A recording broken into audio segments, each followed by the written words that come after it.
La semaine dernière, nous avons vu le sociologue Edgar Morin fasciné par les crises qui bouleversent aujourd'hui nos sociétés, aussi bien celles qu'on appelle industrielles que celles qui se disent socialistes.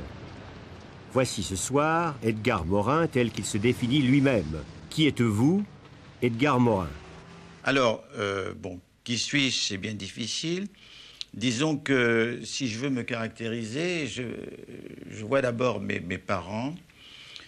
Mon ascendance est judéo-espagnole, c'est-à-dire que dans ma famille, on parlait l'espagnol, parce que c'était ces juifs espagnols dont une partie avait été à Livourne en Italie, l'autre partie dans l'Empire ottoman, à Salonique, qui avaient gardé la langue, qui sont venus en France et qui déjà, au niveau de mes parents, sous l'influence du reste des idées françaises, laïques, étaient, je dirais, avaient perdu la croyance religieuse dans le sens fort. Ils avaient gardé un peu le sens tribal de la famille. Autrement dit, moi, je n'ai pas reçu, si vous voulez, au départ, une culture, disons, hébraïque spécifique de la part de ma famille. Ma culture, d'abord, je l'ai reçue de l'école. Je me suis identifié tout d'abord vers Saint-Gétérique, Jeanne d'Arc, tout ça. Mais ce que je veux dire aussi, c'est que je parle de la culture, mais je veux en venir à la question personnelle. Il y a aussi le fait que ma naissance fut un événement très, très traumatique, comme tout le monde, vous me direz où, un petit peu plus, dans le sens que je suis mort-né, je m'en souviens plus très bien. J'ai été condamné à ne pas naître, ce que m'a appris mon père plus tard, puisque ma mère avait une lésion au cœur, mais quand elle s'est mariée, lésion qu'elle avait attrapée de la grippe espagnole qui a sévi en 1917-18. Mais quand elle s'est mariée, elle n'a pas dit à mon père, bien que ça lui interdisait d'avoir des enfants. Et quand le brave homme, après sa nuit de noces, lui a fait un enfant, elle s'est dépêchée par les moyens très difficiles et douloureux de l'époque de pouvoir le faire sortir avant terme. Mais il recommence une deuxième fois, et à ce moment-là, elle a beau aller voir ce qu'on appelait les faiseuses d'anges, le fœtus s'accrochait et ne voulait pas partir. C'était vous? C'était moi. Et alors, il est arrivé que, on avise la chose mon père, le médecin décide que de toute façon on sauvera la mère, que moi-même, sûrement perturbé déjà par tous ces événements, je sors par le siège, comme on dit, par les pattes, au lieu de sortir par la tête, que mon cordon ombilical est autour de mon cou. Bref, je suis mort-né. Je fais partie de la catégorie des morts-nés. Et sans doute, je rationalise peut-être c'est un élément d'angoisse important dans ma vie. Par exemple, je sens très fortement, je peux très facilement être angoissé par le cou. Par exemple, moi qui adore les cols roulés, j'en porte pas parce que ça me sert ma pomme d'Adam. Bon. Alors, je crois qu'il y a un facteur peut-être d'angoisse et d'inquiétude, surdéterminé par le fait que je suis né dans un milieu qui ne m'apportait pas des croyances culturelles comme ça, absolument transcendantes, évidentes. Je me suis fait moi-même ma propre culture, et très tôt, je dois dire, très tôt, j'ai découvert ma première patrie culturelle, c'était l'incroyance. En effet, j'ai été très séduit par les romans d'Anatole France, par toute une littérature sceptique. Après, je suis allé à Montaigne, tout ça. Et ça me plaisait beaucoup, c'est-à-dire de découvrir la relativité de tout, même des croyances qui nous semblaient les plus évidentes. Puis, presque au même moment, je découvrais, je dirais, la foi. Pas la foi dans une religion révélée, mais la volonté de croire en l'humanité. Alors, c'est Romain Rolland avec Jean-Christophe qui m'a bouleversé. Et puis après, ce qui m'a aussi bouleversé, c'est cette idée de rédemption, de salut que je trouvais dans Tolstoï ou dans Dostoïevski. Et je crois que dans le fond, toute ma vie s'est menée à la fois bataille et dialogue entre ces deux propensions. J'ai une propension, si vous voulez, à douter, à relativiser, à me relativiser, bien entendu, à douter donc de la vérité. Et puis j'ai une autre tendance à croire très, très, très profonde. Et c'est peut-être quand j'ai connu, plus tard, à 20 ans, la philosophie de Hegel, que j'ai vu la possibilité d'unir ces deux pulsions contradictoires qui, je crois, me marquent. Et aujourd'hui, je leur trouve un nouveau mode de convivence, dans la mesure où je crois de plus en plus que il faut vivre avec l'incertitude, il faut vivre avec l'inquiétude. C'est-à-dire que toute ma vie, dans le fond, j'ai essayé de transformer ce qui pour moi était une source de malheur, de tristesse ou de crainte en quelque chose qui fait vivre. Mon image, si vous voulez, c'est celle du poisson qui, au cours d'un cataclysme de l'ère secondaire, peut-être la diminution du niveau des mers, se trouve obligé, n'est-ce pas, de vivre sur Terre. Alors, pour lui, l'air, n'est-ce pas, ce qui asphyxie les poissons, il doit obliger de transformer ce qui l'asphyxie en détoxifiant, en nourriture. Bon, eh bien, c'est un peu ça, transformer ce qui nous détruit en nourriture. Et c'est pour ça que ma maxime actuellement, c'est la pensée ne vit qu'à la température de sa propre destruction. Vous faites partie de ces intellectuels, de ces écrivains, sur qui l'histoire a laissé des traces. Il y a des dates qui marquent votre vie.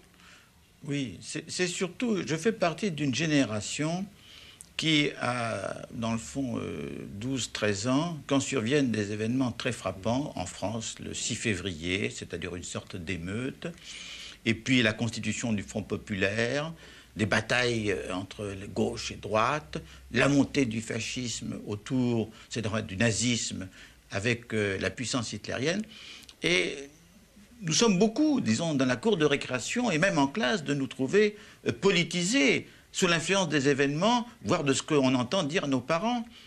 Et effectivement, j'ai vécu dans ce climat et mes premières tendances m'ont fait aller, et c'est encore cette dualité en moi, me faisait aller tout d'abord dans les mouvements révolutionnaires qu'aujourd'hui on appellerait gauchistes, c'est-à-dire trotskistes, trotskisants, anarchistes, libertaires. Et parce qu'il y avait quelque chose de radical et de général qui me plaisait. Et à cette époque-là, je n'allais pas du tout vers le communisme stalinien, c'était l'époque des procès de Moscou. Et justement, les journaux que je lisais, cette presse-là était celle qui dénonçait avec le plus de virulence les mensonges des procès de Moscou. Alors, à ce moment-là survient, disons, un événement très important pour moi.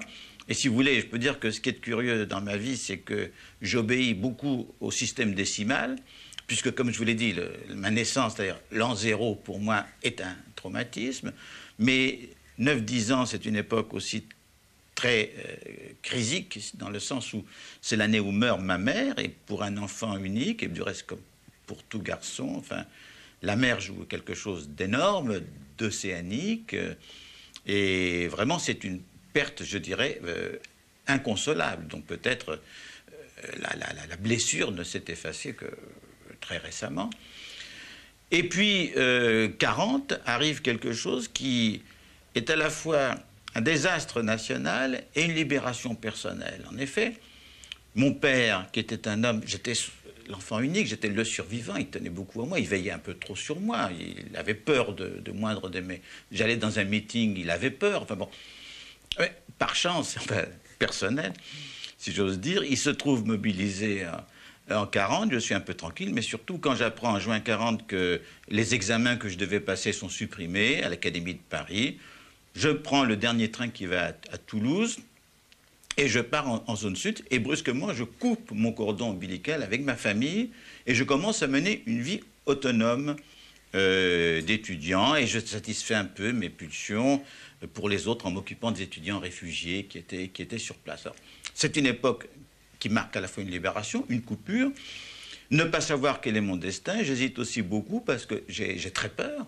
J'ai très peur de la vie, c'est-à-dire de la mort. Je vois la guerre qui va déferler et qui de plus en plus déferle autour de cette France qui était un petit îlot comme ça, asservi mais paisible, cette France du Sud, je veux dire.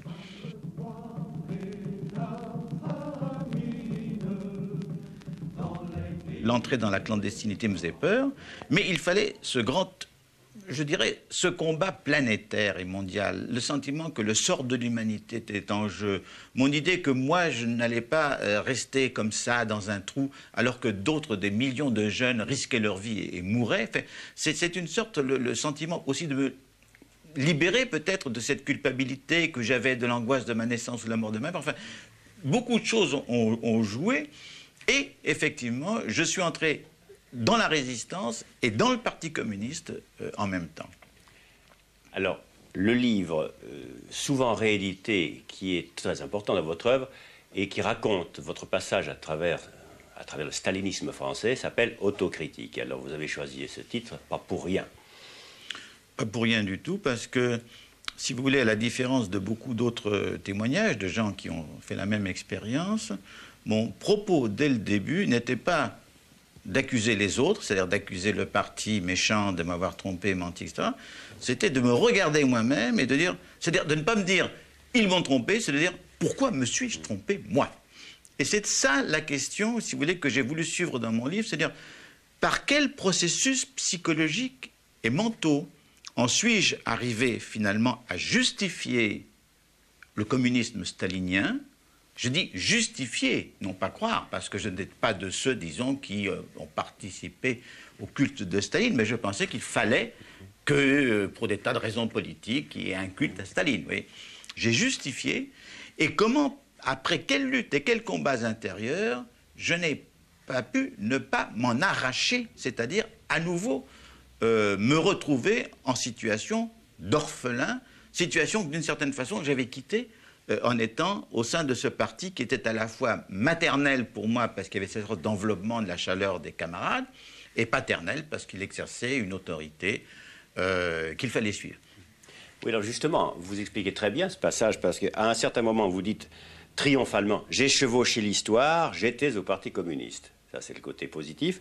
Et puis plus loin, l'histoire est une catin qui s'offre toujours aux soudards vainqueurs. Alors là, vous avez perdu confiance dans cette histoire mythique qui faisait partie de l'attirail du stalinien moyen. Je dirais qu'il était un élément clé de ce que j'appelle la vulgate, de cette croyance très répandue que chez beaucoup d'intellectuels communistes, même qui étaient hors du parti, que, disons, on était dans le sens de l'histoire, ce qui permettait de justifier ou d'expliquer qu'il y avait peut-être des crimes, des erreurs, des horreurs, mais que c'était provisoire, que c'était à cause surtout des capitalistes, n'est-ce pas, de l'ennemi impérialiste qui encerclait l'URSS, que tout devait être mis, mais qu'on était dans le sens de l'histoire, c'est-à-dire d'un épanouissement vraiment de l'humanité. Et comme en plus, disons, j'étais communiste, mais au moment où arrivaient quand même les succès russes, comme ça, les grandes victoires, Stalingrad, etc., il est évident que j'avais l'impression de chevaucher l'histoire. Le fait de participer à la résistance en France, c'était l'impression d'être un acteur dans l'histoire. Alors c'était la vision grandiose, non seulement j'agissais dans l'histoire, mais c'était dans le sens glorieux et nécessaire. Et puis alors, donc, la deuxième phrase que vous citez, c'était effectivement le désabusement, c'est-à-dire ce chevauchement était à la fois réel, mais en même temps mythologique. Et puis cette histoire-là, je dis aussi dans ce livre, je crois, c'est que parfois, n'est-ce pas, bon, Jeanne d'Arc est réhabilitée, mais c'est un autre cochon qui la réhabilite, n'est-ce pas? C'est-à-dire que c'est de ne plus... J'ai voulu lutter à la fin contre cette tendance à moi d'accepter le fait accompli et de le justifier. Et je me suis dit, au terme de cette réflexion du livre Autocritique, jamais plus je ne justifierai le fait accompli. Peut-être que je serai obligé de me taire, de ne rien dire, mais jamais plus je ne ferai cette chose-là. Et si vous voulez, c'est la leçon morale qu'on a tirée. C'est pour ça que une des choses de Solzhenitsyn qui m'a le plus impressionné, quand il donnait simplement cette instruction ou ce conseil, ne mentez plus. Moi, ce n'était pas la question de mentir, parce qu'on ne vivait pas dans un pays où on est obligé de mentir à cause de la politique officielle. Mais je me suis dit, ce n'est plus possible qu'on considère comme dans les profits et pertes, parmi les œufs brouillés pour faire des omelettes, n'est-ce pas, tant de morts, tant d'injustices, tant d'atrocités. Votre description du Parti communiste français est extraordinaire. Quand on la relit aujourd'hui, on a l'impression de lire du Kafka. C'était véritablement un monde clos, un monde terrible. Il y a eu un aspect kafkien, incontestablement. D'ailleurs, ça a été relaté par beaucoup de gens. Et ce qui est incroyable, je veux dire que, bien que beaucoup de gens en aient perdu le souvenir, y compris les gens qui ont vécu la chose, parce qu'il y a le problème du refoulement, c'est de comprendre comment, disons, beaucoup de gens, au départ, critiques, sceptiques, lucides, ont pu en arriver là. C'est un phénomène, disons, qui met en jeu les problèmes de la personnalité, moi ce que j'appelle la double personnalité. Il y a un moment donné où une deuxième personnalité en soi s'impose à la première et la domine. Et puis après, il y a une révolution personnelle, et puis la personnalité refoulée ressort. Il se passe des phénomènes, je dirais, proches de la possession, mais pas la possession vaudou ou dans le candomblé, où on voit des gens brusquement possédés par des dieux. C'est un phénomène de possession par une idéologie abstraite, et je dirais même de possession par le parti. Quand, par exemple, j'étais convoqué, à l'époque, ce qu'on appelait le 44, parce que l'immeuble du parti n'était pas encore à place du colonel Fabien, c'était le 44 rue de Pelletier. Alors, bon, il y avait une sorte de... On était... D'abord, il y avait la porte grillée, il y avait des militants fidèles à tour de rôle qui se relayaient pour défendre. C'était comme une sorte de forteresse-temple en état de siège. On vous regardait avec méfiance, on vous vérifiait l'identité, tout ça pour...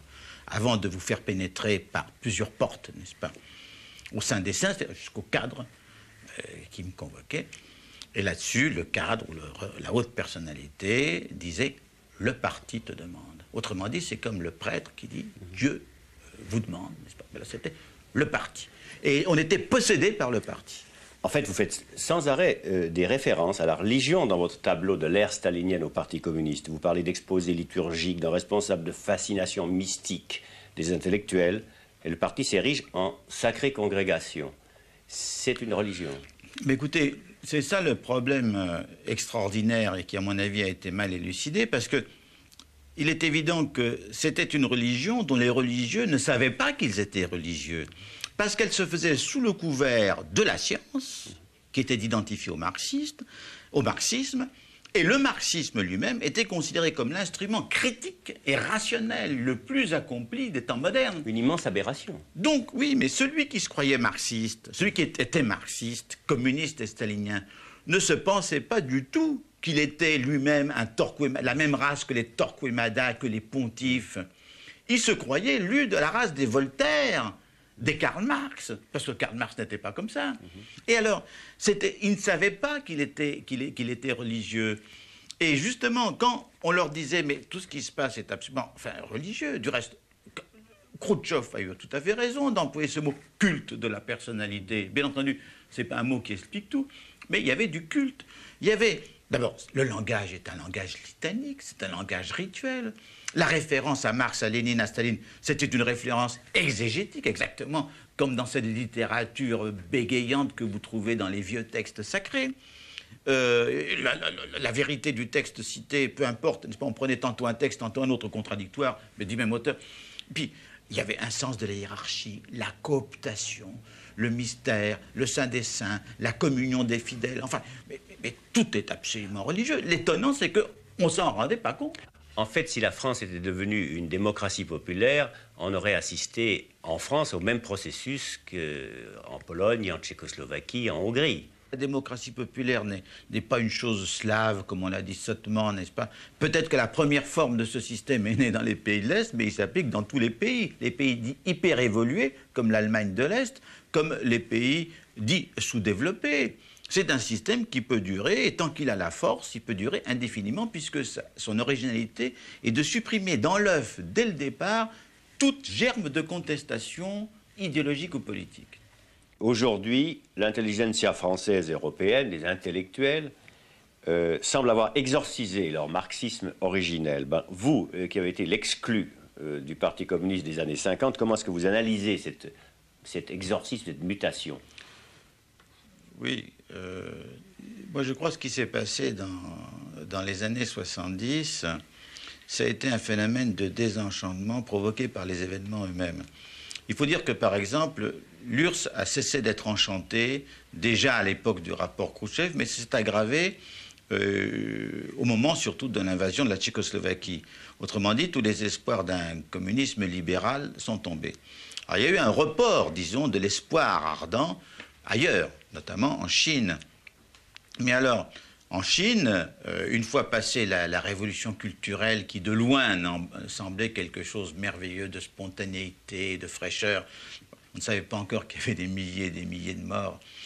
Eh bien, une fois passé ceci, on s'est rendu compte que sous le culte à Mao, il y avait des intrigues de cour, il y avait des conflits, il y a eu l'affaire Lin Biao, l'affaire de la Bande des Quatre, et là aussi, disons, il y a eu la prosaïsation de la Chine. Bon, Cuba, eh bien, quelques documents arrivent et on apprend que le petit paradis tropical est peut-être un enfer de poche. Et puis, alors, quoi, le Vietnam, oui. Et puis, on se rend compte que tous ces gens qui quittent Saigon, n'est-ce pas, que tous ces gens qui sont prêts à se jeter à la mer pour fuir un régime qui est leur libération. Et puis, on dit, et le Vietnam attaque le Cambodge, et le Cambodge lui-même, mais que s'est-il passé sous Pol Pot? Alors, tous ces lieux qui étaient les lieux mythiques du salut, n'est-ce pas, où on croyait que c'était le communisme, le peuple qui allait opérer le salut, alors on est désabusé. Il y a le choc en retour qui est très très dur. Alors, ce qui se passe effectivement, c'est qu'au niveau de ce qu'on peut appeler la haute intelligentsia, il y a crise du marxisme et remise en question. Et il y a beaucoup plus, si vous voulez, une sorte de rejet, de vomissure, plus que de réflexion, puisque moi, personnellement, par exemple, je pense, si vous voulez, depuis les années 60, que le marxisme est devenu l'idéologie la plus réactionnaire de notre époque. Ce qui ne veut pas dire que, par ailleurs, il y a des aspects secondaires où il continue d'être élucidant, de révéler des problèmes qu'avant on ne voyait pas, comme notamment la lutte des classes dont on parlait l'autre fois. Mais majoritairement, ça sert à aveugler les gens. Il sert à aveugler les gens sur quoi? Sur le pouvoir de l'État, sur le pouvoir du parti, sur la nature réelle de ce qui se passe dans les pays de communisme, ou soi-disant communistes. Alors, donc, il est devenu réactionnaire. Mais je ne considère pas pour autant que Marx, en tant que tel, soit mort. Marx reste un grand penseur de l'humanité, comme Descartes, comme Hegel, comme Platon. C'est-à-dire qu'on peut toujours relire Marx. Marx n'est pas, on ne peut pas attribuer à Marx toutes les culpabilités historiques qui sont venues de ceux qui sont réclamés de Marx. Mais ceci dit, il est vrai qu'aujourd'hui, dans les sommets du monde intellectuel, il y a une crise du Marx. On se rend compte que c'est un système qui n'explique pas tout. On se rend compte qu'on parlait au nom de la classe ouvrière dans des pays où il n'y a pas de classe ouvrière. On se rend compte que brusquement, il y a eu une sorte d'illusion fantastique qui se déchire. Alors, revenons à vous. Vous dites qu'aujourd'hui, vous vous sentez bien que parmi les défroqués, les heimatlos, les cosmopolites et les exclus, c'est le monde dans lequel vous aimez vivre, dans lequel vous vous sentez bien. Écoutez, j'ai gardé bien. Voilà, tout d'abord, je suis tout à fait surpris quand on me considère comme un personnage consacré ou intégré. Bien entendu, j'ai un pied dans le système, j'ai un pied dans le CNRS qui me fait vivre, dans l'institution scientifique, dans la vie publique. Mais mon autre pied, auquel je tiens, ou je prends mon pied, si j'ose faire cette mauvaise plaisanterie, c'est l'autre, c'est celui dans lequel je me sens vivre. Moi, je suis resté d'abord frère de beaucoup de gens comme moi qui ont cru dans le communisme et qui ont eu une atroce désillusion et souffrance, d'autant plus qu'ils sont restés dans les pays de l'Est, ou bien d'autres sont devenus émigrants, donc sont devenus des heimatlos d'une certaine façon. Une chose qui m'a touché, c'était il y a quelques jours la visite à Paris d'une amie roumaine que je n'avais pas vue depuis 10 ans. Et je pense, disons, à la tristesse de ces gens qui sont seuls, dont la vie est barrée. Bon, par ailleurs, effectivement, moi je ne suis pas à l'aise chez les gens qui sont détenteurs du savoir officiel. Je vous ai dit, j'aime pas les gens qui disent la vérité parle par ma bouche, la science parle par ma bouche. J'ai horreur de tout pouvoir d'autorité. Et je le ressens, y compris dans le domaine universitaire ou scientifique, parce qu'un tel est un grand patron ou un tel est un grand professeur. Pour moi, ce qui m'intéresse sont qui ont appris leur propre savoir dans leur autodidactisme, dans leur lutte pour la vie, en essayant de transformer leur expérience en conscience. Et ce sont des gens qui, nécessairement, sont des gens qui ont été marginalisés, rejetés, que sans arrêt, on a voulu rejeter dans les poubelles de l'histoire. Moi, le plus beau compliment, c'est quand un tract a été fait, pour moi et quelques-uns des camarades d'une revue que je faisais, qui s'appelait Argument, et on nous disait on proclamait qu'on nous jetait dans les poubelles de l'histoire. Eh bien, vous parliez de l'histoire tout à l'heure. Je veux rester dans ces poubelles. Je ne veux pas être du côté des vainqueurs ni des officiels. Et d'autre part, du point de vue du mode de vie, il est certain pour moi que ceux qui ne vivent pas le genre de vie rituel, conventionnel, de complaisance, d'habileté, de relation, mais de ceux qui essayent de vivre une vie de tendresse ou de fraternité. C'est ça qui m'intéresse et je trouve plus la tendresse et la fraternité chez ces déviants, exclus et marginaux. Et aujourd'hui, après toutes ces batailles et après toutes ces désillusions, comment vous sentez-vous dans votre peau d'homme? Mais j'ai pas eu beaucoup de désillusions à part ce processus, effectivement, de désabusement énorme qui s'est passé il y a longtemps, dans le fond, de 47 à 57, disons, ça a été ce travail. Mais, moi, vous savez, je suis un pessimiste optimiste, c'est-à-dire que mon esprit me voit autour de moi toujours l'éventualité, probabilité, n'est-ce pas, du malheur et de la catastrophe. Je vois que, enfin, tout va mal dans le sens que, disons, la faim dans le monde s'accroît, la population s'accroît par rapport à la production de nourriture, que le stock de bombes atomiques s'accroît, que les pouvoirs de manipulation de l'humanité s'accroissent, etc. Puis en même temps, je sais que dans le passé, les grands et les beaux événements ont toujours été improbables. Bon, je ne parle pas simplement... C'était improbable, cette extase de la libération de Paris en 1944, quand on était en pleine lutte de l'occupation en 1940. C'était improbable, pour moi, cette révolte des ouvriers hongrois en 1956-1957, comme du reste, ce qui s'est passé avec les ouvriers polonais au cours de cet été. La victoire des Alliés était improbable en 1940. Et De Gaulle, le langage de Gaulle pouvait sembler celui d'un fou. Je dirais même que le fait que la petite Athènes ait pu résister à l'énorme empire perse, n'est-ce pas, c'est une chose hautement improbable. Mais je dirais même que la naissance de l'homme, si vous étiez un voyageur cosmique, vous seriez arrivé sur Terre il y a 10 millions d'années, vous aurez vu quelques singes très intelligents, mais est-ce que vous auriez pu penser que l'un des descendants de ces primates édifierait la tour Eiffel, ferait les œuvres de Descartes ou de Newton? Bon, c'est pas possible. Je veux dire que l'avenir, si vous placez à un moment de l'histoire, tout ce qui s'est créé, tout ce qui a été inventé semble impossible et impensable. Et moi, j'ai foi, justement, en l'improbable.